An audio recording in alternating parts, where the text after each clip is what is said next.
Military business. अब ये military business क्या है? इसका मतलब है फौज की वो कारोबारी और मुआशी एक्टिविटीज जिनका डायरेक्ट ताल्लुक प्रॉफिट मेकिंग से है। और ये प्रॉफिट पूरी मिलिट्री में डिस्ट्रीब्यूट नहीं होता, बल्कि कुछ सिलेक्टेड ग्रुप और कुछ सिलेक्टेड ऑफिसर्स में होता है। और वो इस सरमाए, इस प्रॉफिट का इस्तेमाल करते हैं अपने पॉलिटिकल एम्बिशंस को बढ़ाने के लिए, अपने पॉलिटिकल क्लाउड, अपने पॉलिटिकल इन्फ्लुएंस और अपनी पावर को एनहेंस करने के लिए। मजे की बात यह है कि ये जो सरमाया है, ये जो कैपिटल है या प्रॉफिट है, इसका सिविलियन गवर्नमेंट को अंदाजा ही नहीं होता कि इसका वॉल्यूम क्या है या मैग्नीट्यूड क्या है, जिसकी वजह से इसकी कोई लिखत पढ़त नहीं होती। अब सवाल ये बनता है कि आखिर मिलिट्री के पास इतने सारे रिसोर्सेज आते कहां से हैं? तो इसके तीन मेन जरिए हैं। पहला जरिया है लैंड यानी कि जमीन, जो पाकिस्तान की गवर्नमेंट मिलिट्री को एलोकेट करती है।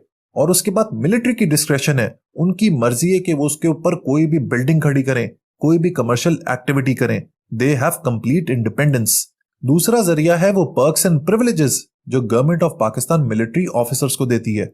उनको सपोर्ट स्टाफ मिलता है, क्लब मेंबरशिप्स मिलती हैं, ट्रैवल सब्सिडीज मिलती हैं, यूटिलिटी बिल्स जैसे कि बिजली, गैस और पानी का बिल बहुत कम आता है क्योंकि उनके बिहाफ पे गवर्नमेंट पे कर रही होती है। और जो तीसरा जरिया है वो है फ्री मार्केट की प्रैक्टिसेस की धज्जियां उड़ाते हुए बिजनेस अपॉर्चुनिटीज का रुख मोड़ देना मिलिट्री की जानिब। पब्लिक और प्राइवेट सेक्टर की जो रिसोर्सेज हैं, जो अपॉर्चुनिटीज हैं, उनका रुख मोड़ दिया जाता है कुछ स्पेसिफिक मिलिट्री के लोगों की जानिब जो उससे भरपूर पैसा बनाते हैं। और मजे की बात यह है कि इसका कोई जिक्र पाकिस्तान के बजट में नहीं होता, जिसकी वजह से इसकी कोई अकाउंटेबिलिटी नहीं है, कोई लिखत पढ़त नहीं है, कोई पूछने वाला नहीं है। This is on top of the military budget which is part of the annual budget of Pakistan. यानी कि पाकिस्तान का जो एनुअल खर्चा है उसमें हमारे कर्जों के बाद सबसे बड़ा जो हेड है वो मिलिट्री के एक्सपेंसेस हैं।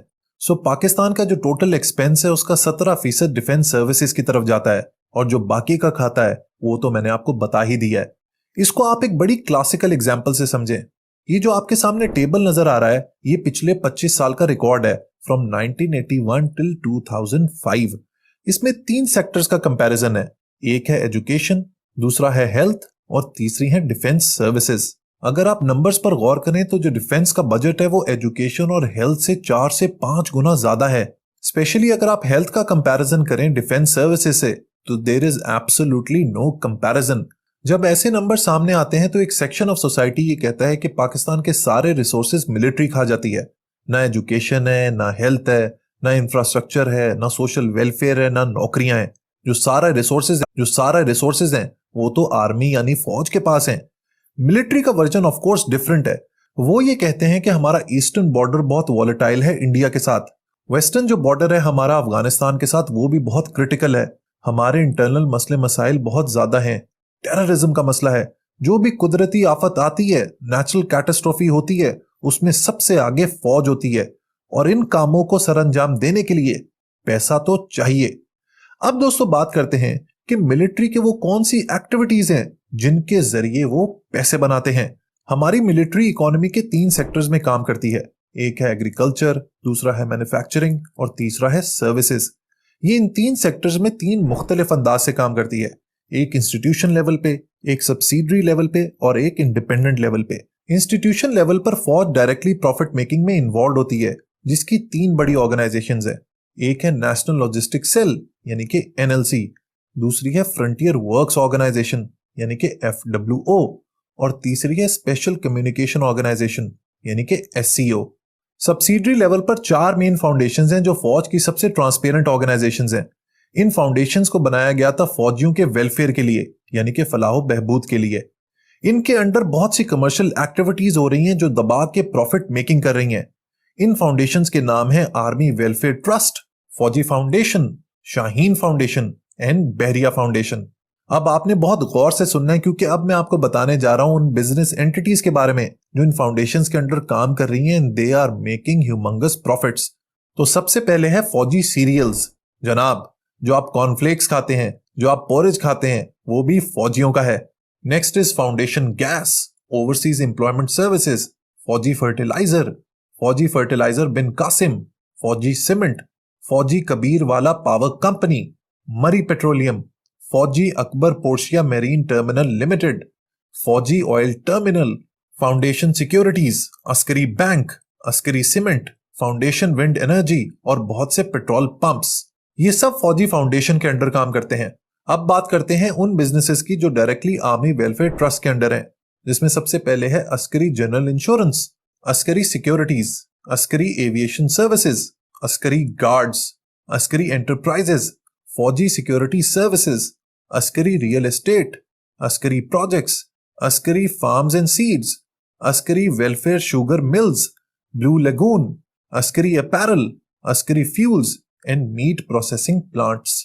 अब बढ़ते हैं शाहीन फाउंडेशन की तरफ। तो इसमें है Shaheen airport services, SAP cargo services, SAP aviation complex Lahore and Karachi, Shaheen aero traders, Shaheen aviation maintenance overall centre, Shaheen innovation and technologies, Fazaia education school system, Shaheen medical services, hawk advertising services और शाहीन इंश्योरेंस कंपनी। और आखिर में बढ़ते हैं बहरिया फाउंडेशन की जानिब।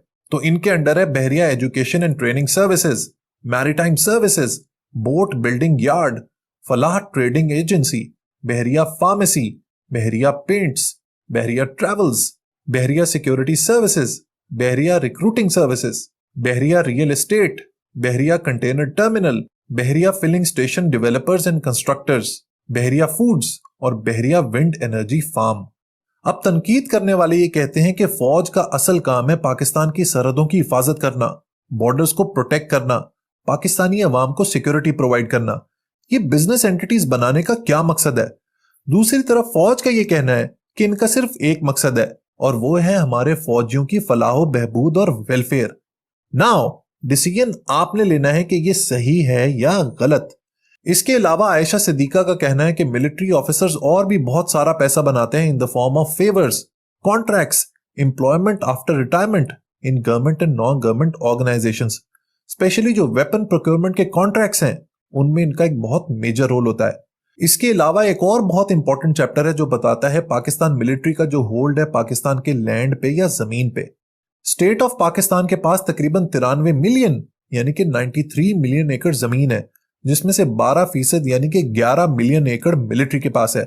अब इसमें तो कोई हर्ज नहीं है क्योंकि पाकिस्तान रेलवेज के पास भी बहुत ज्यादा जमीन है, लेकिन इसमें एक बहुत ही मेजर फर्क है। फर्क यह है कि जो मिलिट्री के पास जमीन है वो इसके साथ कुछ भी कर सकते हैं, वो उसको अपने पर्सनल मकसद के लिए यूज कर सकते हैं, उसमें बिल्डिंग्स बना सकते हैं, रियल एस्टेट के बड़े बड़े शहर बना सकते हैं, DHAs बना सकते हैं और उसकी कोई अकाउंटेबिलिटी भी नहीं है।